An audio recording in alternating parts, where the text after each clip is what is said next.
ऐसा कार्यक्रम कराया जिसमें बच्चे पार्टिसिपेट किए और फिर कुछ बच्चे, भाई सभी तो जीतेंगे नहीं, लेकिन सभी ने, कुछ बच्चों ने अपना मुकाम हासिल किया। तो ऐसे कार्यक्रम हम मऊ में अक्सर, जो और भी एक जीके कंपटीशन होता है तो उसमें हम आते रहते हैं, तो हमको बहुत अच्छा लगता है बच्चों के बीच आना और बच्चों से मिलना, इस तरह के कार्यक्रम कराना। लेकिन आज का थोड़ा सा हम बोल नहीं पा रहे हैं, क्योंकि हमको बहुत ज़्यादा समझ में नहीं आ रहा है कि ये धर्म से रिलेटेड है। आज का जो क्वेश्चन था वो धर्म से रिलेटेड है। तो क्या है कि हम एक टीचर हैं और सोशल साइंस में हैं और सोशल वर्कर भी हैं, तो हमको बहुत अपने जैसे धर्म से जो हमारे रीति रिवाज, परंपराएं और जो चीज़ें हैं उनसे जुड़ना, उनसे हम जुड़े हुए भी हैं। और कुछ बातें जो समझ में आई उससे जो हमने समझा, अगर कहीं कुछ गलती हो तो उसके लिए माफ़ी चाहते हैं कि भाई धर्म से जुड़ना हर व्यक्ति के लिए ज़रूरी है। धर्म को जुड़ने का मतलब ये है कि हम केवल धर्म, जैसे आप कई लोगों ने स्पीच में दिया, एक दो लाइनें मुझे समझ में आई कि जो कुरान है, ये कुरान पे हमारे कॉलेज में भी अक्सर चर्चा होती है, क्योंकि हैं लोग उर्दू के 3-4 प्रोफेसर लोग, तो चर्चा होती रहती है। लेकिन कभी उसमें क्या लिखा है इस पे बहुत डीपली हम लोग चर्चा इसलिए नहीं कर पाते हैं कि वहाँ पे कट्टर ब्राह्मण भी हैं और मुस्लिम लोग भी हैं और भी धर्म से लोग रिलेटेड हैं।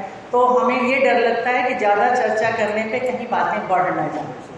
तो भाई यहाँ जो जिस काम के लिए आया है अपना काम करे। तो इतना समझते हुए जो हमने समझा, हमको बहुत अच्छा लगा कि आपने, डॉक्टर साहब ने जैसे कहा कि कुरान को हमने बचपन में केवल रट लिया, पढ़ लिया और अर्थ तो बाद में समझा। यही हमारा भी सिद्धांत होता है कि हम धर्म से जुड़ें, लेकिन धर्म से जुड़े हमारे जो रीति रिवाज हैं, जो हमारे जो त्यौहार हैं, जो हमारे रामायण है, जैसे हमारे हिंदू धर्म में जैसे रामायण है, भगवद गीता है, तो जो इस तरह के ग्रंथ हैं, आप कुरान है, इसके हम अर्थ को बच्चों को समझाएं। क्योंकि अर्थ जब तक बच्चे नहीं समझेंगे, फिर वो बड़े होके, वो केवल बड़े होके सब लोग डॉक्टर साहब की तरह नहीं हो पाते हैं कि बाद में उसको समझने का प्रयास करें। जो आदतें बच्चों में डाल दी जाती हैं वो बचपन में बच्चे सीख जाते हैं, वो जीवन भर उनकी आदत बन जाती है उसको फॉलो करना। तो इसलिए जहाँ तक हमारा मानना है, हम भी, हमारे भगवद गीता में एक लाइन है, कर्मण्येवाधिकारस्ते मा फलेषु कदाचन। तो इस लाइन को हम बचपन से सुनते आए हैं, जिस परिवार में हम पैदा हुए, बढ़े और जहाँ गए वहाँ भी, और हम आज भी अपने जीवन में फॉलो करते हैं कि हमारा जो कर्म है उसको बिना किसी लालच के हमको करना है और हमको अपने मुकाम तक पहुंचना है। हमको ये नहीं सोचना है कि ये काम हम कर रहे हैं तो सामने वाला व्यक्ति मुझे देख रहा है कि नहीं, इसका इनाम मुझे मिलेगा कि नहीं। और जब ये सोच हम अपनी बना पाएंगे तभी हम कुछ चीज़ों को अपने अंदर समाहित कर सकते हैं। तो हम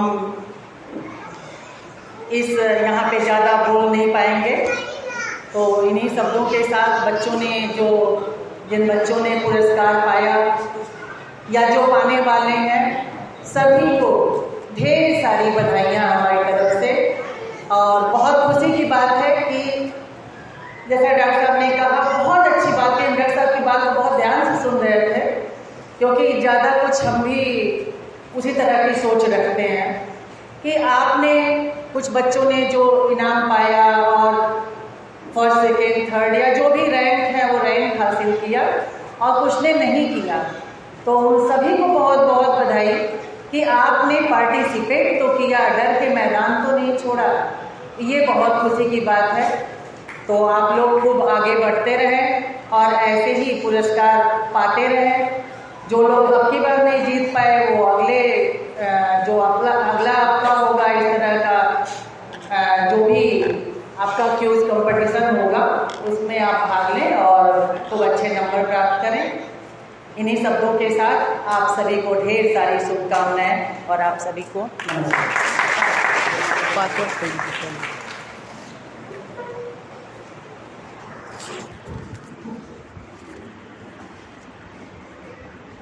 बहुत बहुत शुक्रिया डॉक्टर मैम, क्योंकि ये सही बात है कि रिलीजियस प्रोग्राम था और इसमें बहुत कुछ कहना सुनना है नहीं।